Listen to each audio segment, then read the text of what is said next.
நேற்று முன்தினா தேசிய கொடியை வந்து பயன்படுத்திருக்காங்க. 5 பேர் மேலே வழக்கு பதிவு பண்ணியிருக்காங்க. இது என்ன வகையில் பார்க்குறீங்க? திருவள்ளூர் தேசிய மலர் சின்னமாக வச்சிருக்கிற ஒரு தேசிய கொடியை பிடிச்சி ஓட்டு கேட்குறீங்க வந்து இல்லையே, வியப்பு இல்லையே. என்ன வேணாலும் செய்வாங்க, நீங்கள் எதையும் கேட்க.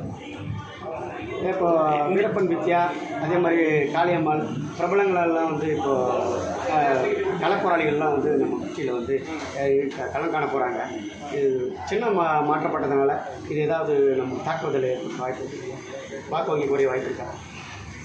அந்த சின்னம் இருக்கும்போது இந்த சின்னத்தை எடுத்தால் வாக்கு வங்கி குறையும்னு நினைக்கிறாங்கல்ல, அதனால தானே அதை எடுத்து இவ்வளோ இடையூறு கொடுக்குறாங்க. அது இல்லைன்னு நாங்கள் நிரூபிப்போம். அது கடுமையாக உழைக்கும். இந்தியாவில் வந்து அனைத்து இளைஞருக்கும் வேலைவாய்ப்பு இருக்கிறதா அண்ணாமலை சொல்கிறாங்க. சிதம்பரமும் ராகுலும் வேலைவாய்ப்பு இல்லாமல் பிரச்சனையை உண்டு பண்ணுறாங்க. இந்தியாவில் எல்லாருக்கும் வேலைவாய்ப்பு இருக்குன்னு அண்ணாமலை சொல்கிறாங்க. அதை பற்றி கருத்து. 2 கோடி பேருக்கு வேலை கொடுக்குறேன்னு சொன்னது யாரும் முதல்ல? 2 கோடி பேர் கொடுத்துருக்காங்களா சொல்லுங்கள். சரி, ஒரு 200 பேர் சொல்லுங்கள். வேலைவாய்ப்பு கொடுத்தது தமிழ்நாடு நாங்கள் தான். 1.5 கோடி பேர் வட இந்தியா வந்திருக்கான்.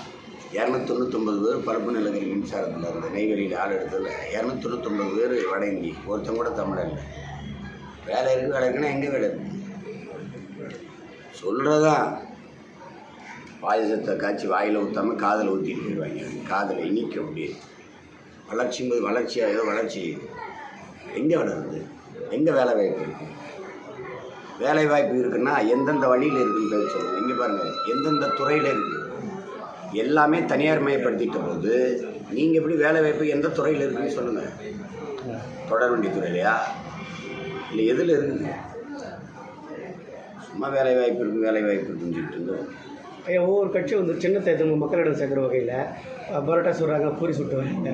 நம்ம கட்சி வந்து அடிப்படையாக இப்போது கட்சி சிம்பிள் மாற்றப்பட்டிருக்குது. இந்த நிலையில் வந்து நம்ம கட்சி சிம்பிளை மக்களிடம் எடுத்து சேர்க்கறதுக்கு ஏதாவது ஐயா வியூகம் ஏதாவது வச்சுருக்கீங்க? நீங்கள் எல்லாம் என் சின்னத்தை வச்சு தானே கேட்குறீங்க. சரிங்க சார், இதெல்லாம் போய் சேர்ந்துச்சு. சிம்மான் சின்ன என்னன்னு 4 பேர்கிட்ட கேளுங்க. நம்ம கட்சி சின்ன மைக்குன்னு சொல்லுவாங்க. இல்லை, சின்னமும் ஒரு வலிமை தான். அது இல்லைன்னு எதிரி நம்மளை பறிச்சுக்கிட்டு சண்டை செய்யும்போது நாங்கள் வெறுங்கையிலேருந்து சண்டை செஞ்ச வீரனுடைய மயங்க பிள்ளைங்க நாங்கள். அதனால் அதெல்லாம் ஒன்றும் இல்லை. சரி, காங்கிரஸ் கட்சியோட வங்கி கணக்கு முடங்கி இருக்குது. எந்த வகையில் வருங்க? தேர்தல் பரப்புரையாளர்லாம் வந்து ஒரு பெரிய மாற்றம் செயல்படுவாங்க. இதுலேருந்து தெரியுதுல்ல, அது சர்வாதிகாரம் இல்லை, கொடுங்கொன்மை. அது காங்கிரஸையும் முடக்காமல் இருக்கிற வரைக்கும் நீங்கள் மகிழ்ச்சி அடைஞ்சிட்டு வேலையை செய்ய வேண்டியது தான். சரி, இன்னும் அக்கிரமம்னு இன்னும் ஒரு தடவைலாம் ஜெயிச்சு வந்தால் இந்தியாங்கிற நாட்டை நீங்கள் மறந்துட வேண்டியது. நீங்கள் எல்லோரும் இந்த 11 விழுக்காட்டு பேர் செல்வந்தர்கள் இந்த நாட்டில் வாழ முடியாதுன்னு குடியுரிமை வேணான்னு எழுதி கொடுத்துட்டு வேறு நாட்டுக்கு போயிட்டாங்க. எனக்கு தெரிஞ்சே பல பேர் போயிட்டாங்க. அப்போ இது எப்படி சொல்லுங்கள்? சர்வாதிகாரத்தை சமாளிக்கலாம், கொடுங்கோன்மையை எப்படி சமாளிப்பீங்க? கும்டிமுடி தொகுதிக்கு எதை முன்வச்சு போட்டு கேட்க போகிறீங்க? என்ன பண்ண போகிறீங்க? கும்டிமுடி தொகுதி இந்த தொகுதியில் ஒவ்வொரு தொகுதிக்கும் ஒன்று இருக்காங்க.